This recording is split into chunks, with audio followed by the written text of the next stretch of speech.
Well, good morning. It is Monday, and I hope that you had a great weekend and a great Lord's Day. And this morning, we are looking at Proverbs 17.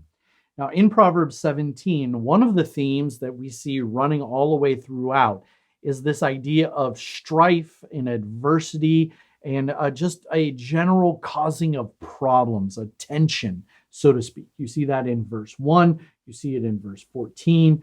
You see the adversity in verse 17, strife again in verse 19, 27. You see someone who has a cool spirit. So, in all of these things, and in other aspects as well, I want you to kind of look throughout and see just this idea of this tension and this strife that comes about. So let's look at a couple of the verses. In verse 1, we see better is a dry morsel with quiet than a house full of feasting and strife.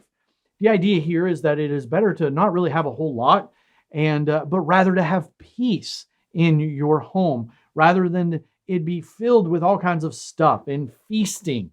So lots of food, which at this time was a luxury to have meat like this. And so if you have strife, but you have a lot of meat, really is it worth it? And really the answer is no. It's much better to have peace.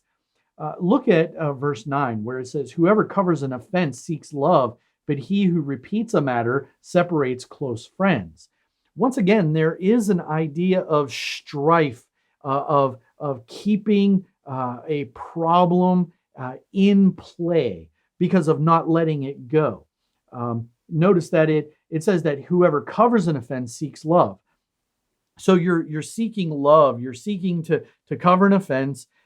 It doesn't mean you're excusing sin, but rather it is saying that you're not going to be bringing it up all of the time, but rather one who repeats a matter continuously, especially when it says with close friends. I think the idea here is that this is not a sin matter. This is just a small thing that continues to gnaw at someone that someone won't let go. And it separates people that are close. I think we find wisdom here in seeing that we're all sinners. We're all going to do things that are wrong and are inconsiderate at times. And so it's better for us to just allow those things to pass and not be so easily offended, and to take these things and keep and remain in our close friendships.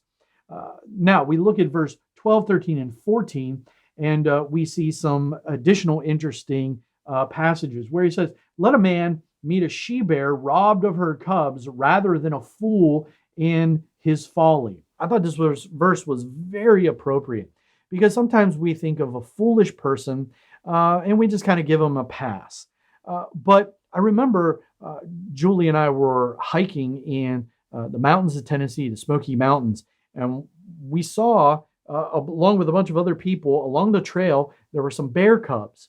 And it occurred to us that where those bear cubs are, Mama Bear probably isn't far away.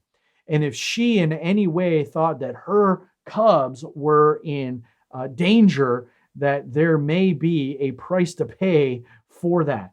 And so we quickly left. We wanted really nothing to do with that area because of this very thing. And so you're in a dangerous situation. But notice he says that it is better to be around that, but than to be around a fool who is filled with folly. And so sometimes we don't think of a person who is filled with foolishness as a person who is a great danger. They're a danger because they can influence you. They're a danger because of the problems they bring into your life. They're a danger because of the issues and the baggage that they are going to bring. We're not talking about reaching out to your neighbor in this way. We're talking about having people who are of close influence. And we want to see that someone who is foolish is indeed very dangerous to be around. Notice what it says in verse 13. "If anyone returns evil for good, evil will not depart from his house." In other words, what you do to others is going to come back on you. Jesus even talks about this when he says, if you don't forgive others, then God is not going to do what? forgive you. And so sometimes people wonder, well, what does that mean? And it means exactly what it says, that if we're not willing to forgive others and we rather want evil to come upon them, then guess what is going to happen to us? Evil is going to come back to us. And so we need to be people who are like Jesus, who, when evil was being done to him, what did he pray? Father, forgive them, for they know not what they do. Notice strife is brought up once again in verse 14. The beginning of strife is like letting out water. So quit before the quarrel breaks out. Boy, this is saying when you see a little crack in the dam, patch it up. Patch it up, because the water's going to start a little bit, and it's going to get bigger, and then all of a sudden it's going to gush out, and the dam is going to burst, and you're not going to be able to contain it.